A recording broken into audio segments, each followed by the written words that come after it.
Fala aí, galera botafoguense, tudo beleza, rapaziada? Vasco e Botafogo tá chegando aí, partida de ida pelas quartas de final da Copa do Brasil. Em São Januário, jogo importantíssimo aí para o Botafogo, para as pretensões do Botafogo na temporada. Vou trazer aí como é que os rivais estão esperando esse jogo, qual expectativa eles estão, né, meu irmão? Rapaziada, vocês viram? Savarino vai ficar, hein? Parece que o desmanche não tá tão grande assim. Isso cai por terra muita coisa, muita aí, né? Notícia que vem sondando aí sobre o Botafogo. Tudo bem, ele aceitou, o Botafogo aceitou a venda, mas o Savarino quis ficar. Quer dizer, será que o Botafogo está essa tempestade toda que estão falando? Não sei, não sei. Só sei que eu cansei de ler algumas notícias por aí, meu irmão. Parece às vezes até que alguns botafoguenses se esquecem como estava o clube há alguns anos atrás. Hoje disputamos lá em cima, estamos em quinto no Brasileirão e estamos aí nas quartas de final da Copa do Brasil, um campeonato que ainda não vencemos e podemos sim vencer esse ano, ainda sob o comando de John Textor. Rapaziada, fiz um breve desabafo aqui, link dos canais na descrição, bora pro vídeo que tá muito bom.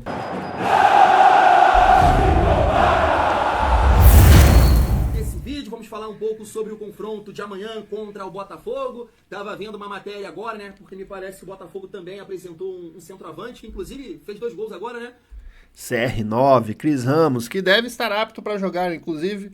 Botafogo contratou um zagueiro aí, né, do Volta Redonda, que já está inscrito na Copa do Brasil e tudo pode atuar já. Contra o Juventude, teve um diretor lá que falou: a Copa do Brasil é a prioridade para o Botafogo, né, nesse restante aí de temporada. Quero levantar aqui também com vocês algumas possibilidades para o nosso treinador 22 amanhã, quero dizer, em relação à escalação. Então tá aqui, ó, o diretor do Botafogo tá lamentando, né, a queda na Libertadores, mas diz que o foco é a Copa do Brasil. E assim, eu vi muito comentário nesse sentido, né, quando eu fiz um vídeo aqui brincando com os torcedores do Botafogo, porque a galera comentando: poxa, Thiagão, mas era melhor passar, irmão, porque agora eles vão focar totalmente na Copa do Brasil, porque no Campeonato Brasileiro é muito difícil, né? Dificilmente eles vão conseguir conquistar pela forma que o Cruzeiro, o próprio o Flamengo, né, se encontram hoje. Então eles vão mirar a Copa do Brasil e com certeza vão vir com força máxima pra cima do Vasco. E aí eu tava vendo aqui até esse questionamento aqui de uma página, Nils Colina, perguntando, né: você escalaria Cauã Barros e Andrés Gomes de titulares contra o Botafogo? Sim. Sim, e não é uma questão de carência. Eu estava até comentando aqui com um amigo, que é o meu hater agora em relação ao Verratti, esqueci o nome dele, né?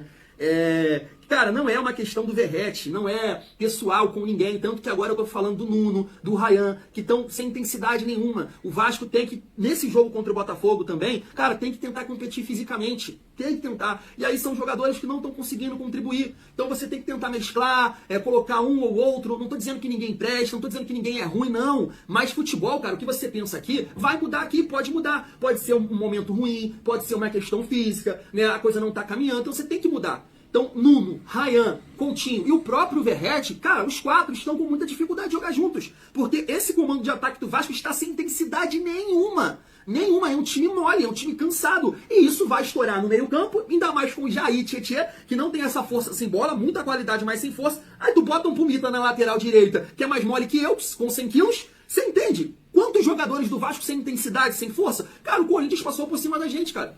Sem vários jogadores de recurso, de talento, só correndo, e foi assim também contra o Juventude. Então tu mira esse jogo contra o Botafogo amanhã, cara, é um Botafogo que tecnicamente não tá lá essas coisas, mas é um time intenso. É um time muito forte fisicamente, de velocidade, né? Tem vários jogadores, poupou alguns jogadores agora no jogo contra o Juventude. Então se você não tiver esse olhar pra parte física, você colocar jogadores em campo que possam competir nesse sentido, é meio caminho andado pra tomar uma porrada.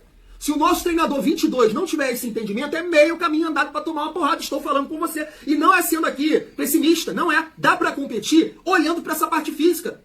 Porque se ele chegar amanhã e colocar Nuno, colocar Ryan, colocar Coutinho, vai dar merda. Vai dar merda. Pode até fazer um primeiro tempo ok, mas depois vai cansar, vai sentir se ele não mexer. Então eu sou assim. Não é uma questão de carência. Não é questão de você pegar o Andrés Gomes, só fez isso e já tá pedindo ele titular. Não, é uma questão de realmente você entender, dar o descanso para alguns jogadores que não estão conseguindo ser intensos na partida e tentar colocar em campo um time mais físico. É isso. Não tem nada de estar falando mal de um, tá falando mal de outro, esse não presta, nada disso. É de entender quem tá melhor fisicamente, né? E sim, dentro da filosofia do Fernando Diniz, que é um cara que consegue, né, tirar boas atuações desse time. Mas se ele não buscar esse equilíbrio físico, vai dar merda. Todo mundo viu isso. Só ele que não viu. Principalmente no jogo, né, contra o Corinthians, quando ele bota um Nuno pra jogar de volante. Perdendo toda a pegada, toda a intensidade, né, e deixando o Barros no banco. Não existe isso. Então sim, sou a favor do Andrés Gomes amanhã de titular. Sou a favor do Barros sim. E você tentar entender a parte física do jogo. Por exemplo, nesse jogo, eu entraria, já falei isso aqui com vocês, eu entraria com o seguinte time na frente, principalmente. Ryan, de referência, o Andrés Gomes na dele, aqui pela direita, e o David, porque o David está melhor fisicamente que o Nuno. E no meio campo, aí você escolhe, vê aí quem está melhor fisicamente, se é o Coutinho ou se é o Nuno. Vamos ver como o Diniz vai escalar para essa partida, né? O Diniz que não dá nunca para saber qual que é a escalação dele. É um técnico aí perigoso, né? Vamos dizer assim, um técnico que faz jogos muito bons e ao mesmo tempo jogos muito fracos. Tomara que amanhã ele faça um jogo muito fraco pelo Vasco. Renan, que já saiu no bid da CBF e está apto para poder ser relacionado já para a próxima partida do Vasco, que é amanhã contra o Botafogo. Mas a informação dos amigos do canal Atenção Vascaínos é que o Vasco não vai relacionar nem o Robert Renan, nem o Matheus França. O Matheus França também apareceu no bid da CBF, está apto, né, para jogar, mas os dois não serão relacionados para essa partida em São Januário. O Fernando Diniz mantém a cautela, né, nesse momento e não vai relacionar os dois jogadores. A expectativa é que para o jogo contra o Sport Recife, lá na Ilha do Retiro, eles estejam à disposição.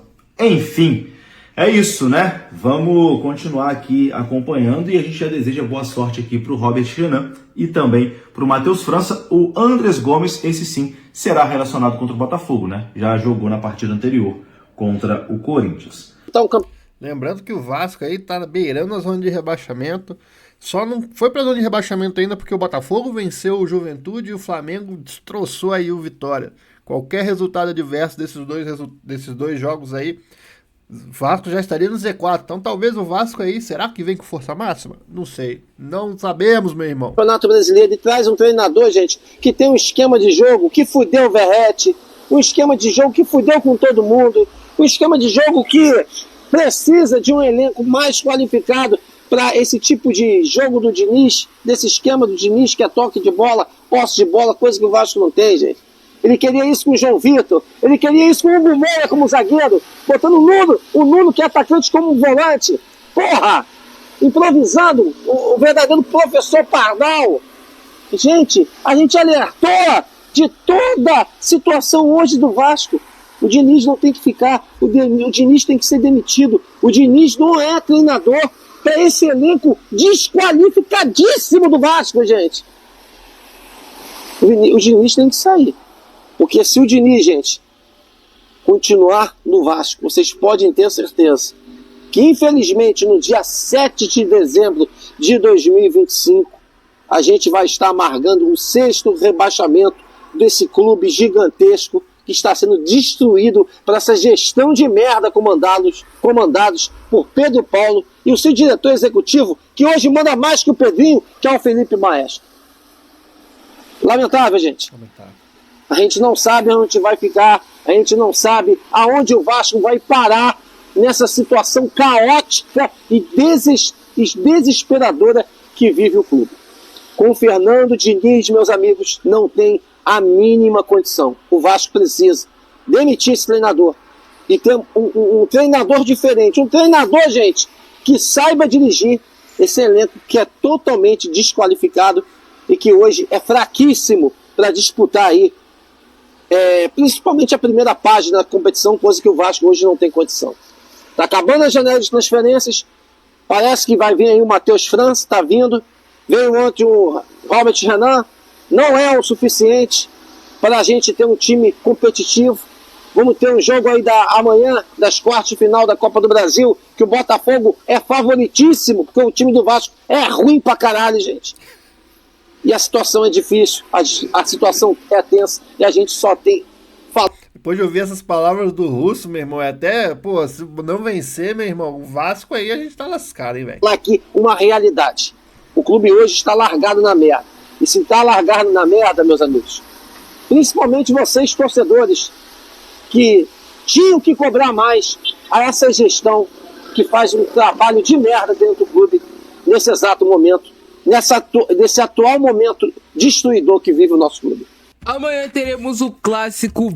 Ó o Maurício aí do Sem Clubismo FC, o pessoal aí, os botafoguenses curtem muito aí o canal dele, então se você ainda não conhece, pode seguir lá que ele só traz conteúdo top. Vasco versus Botafogo, 9h30 da noite em São Januário. Jogo decisivo para o segmento das duas equipes na Copa do Brasil. Um jogo que promete bastante e que devemos ter novidades nas duas equipes, nas duas escalações, tanto de Vasco quanto de Botafogo. E eu vou te mostrar agora quais são essas prováveis escalações que tanto o técnico Fernando Diniz quanto o técnico David Ancelotti vão colocar em campo para esse confronto. Vem comigo. Já estou aqui com as prováveis escalações de Vasco versus Botafogo para esse confronto importantíssimo para ambas as equipes. Primeiro, eu vou destacar a provável escalação do Vasco, que é o mandante da partida. O jogo será em São Januário. E nós vamos acompanhar aí mais a visão do Vasco aí que ele tem, ele que é vascaíno, né, rapaziada? Vamos ver aí como vem o Vasco. O Vasco com certeza vai com o Léo Jardim no gol. O Vasco deve contar com a volta do Paulo Henrique na lateral direita. E aí o Vasco pode ter novidades na dupla de zaga. O Hugo Moura deve ser mantido como zagueiro, já que o Vasco não conseguiu contratar um zagueiro pelo lado direito. Então o Hugo Moura vai ser mantido nessa função. Agora, jogando como zagueiro pelo lado esquerdo, o Lucas Freitas em tese é o titular. Mas o Vasco já conseguiu regularizar o Robert Renan. Robert Renan é um zagueiro de bastante qualidade técnica, um zagueiro que se encaixa muito no que gosta o técnico Fernando Diniz, um zagueiro para sair jogando. Não seria nenhuma surpresa se o Robert Renan já pegasse essa vaga de titular, se ele estiver bem fisicamente, mas a tendência ainda é que o Lucas Freitas inicie esse jogo como titular. Na lateral esquerda é o Lucas Piton, que é uma certeza no time do Vasco. No meio de campo, o Jair também é uma certeza. E aí começa a primeira incerteza nessa escalação do Vasco, a primeira dúvida, porque o Tietê saiu sentindo dores do último jogo do Vasco contra o Corinthians, então abre essa lacuna de volante. E aí tem a possibilidade do Thiago Mendes, tem a possibilidade do Cauã Barros, que são os primeiros nomes que a gente pensa para substituírem o Tietê. Agora, eles têm características diferentes. O Tietê é mais um volante de chegada, um volante de maior condução. Já o Thiago Mendes e o Barros têm características diferentes, mas existe uma possibilidade de um deles entrar no lugar do Tietê, que deve ser desfalque do Vasco. E aí os quatro jogadores de frente do Vasco: Nuno Moreira aberto pelo lado esquerdo, Felipe Coutinho jogando como esse falso atacante, né, mas baixando bastante nessa região do meio de campo. O Verratti deve voltar ao time titular do Vasco e o Ryan vai ser o ponta pelo lado direito. A outra possibilidade de escalação do Vasco, que foi dada até pela ESPN, é o Felipe Coutinho jogando como esse segundo volante ao lado do Jair. O Coutinho já fez uma função de volante quando ele jogava no Liverpool, e quando o Liverpool tinha Mané, tinha Firmino e tinha Salah, e o Felipe Coutinho foi recuado para jogar como um segundo volante também. Mas eu não sei se o Vasco não ficaria muito exposto com o Felipe Coutinho jogando de segundo volante. Seria excelente jogar o Felipe Coutinho e o Verratti nesse jogo, hein? Posso queimar a minha língua, mas fisicamente acho que a gente vai ter vantagem. Outra possibilidade seria o Nuno também jogar como esse segundo volante. O técnico Fernando Diniz já fez isso na partida diante do Corinthians, deixou o Vasco bastante exposto. Então poderia haver essa alternância do Felipe Coutinho com o Nuno Moreira, de um deles baixando para ser esse segundo volante e fechar a linha de marcação. Também é uma... Tem que fazer igual fez o Botafogo, independente de quem foi o gestor do Botafogo. Também não estou discutindo isso. O que faz o Botafogo? Para interromper essa boca do jacaré que estava se abrindo.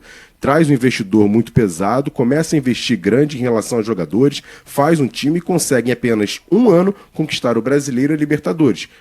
Lembrando que a SAF do Botafogo aí tem 3 anos. Você já chega ali para fazer uma igualar, pelo menos na questão esportiva. Só que a questão financeira, os caras têm mais torcida, o Botafogo não tem uma torcida tão grande assim quanto a do Vasco é. A do Vasco pode até ser menor do que a do maior rival, mas é uma torcida muito mais engajada. Se o Vasco, por exemplo, conseguir fazer métricas importantes esportivas, eu tenho certeza que o torcedor do Vasco vai abraçar e a boca do jacaré vai começar a diminuir. Mas para isso precisa de grana, precisa de investidor.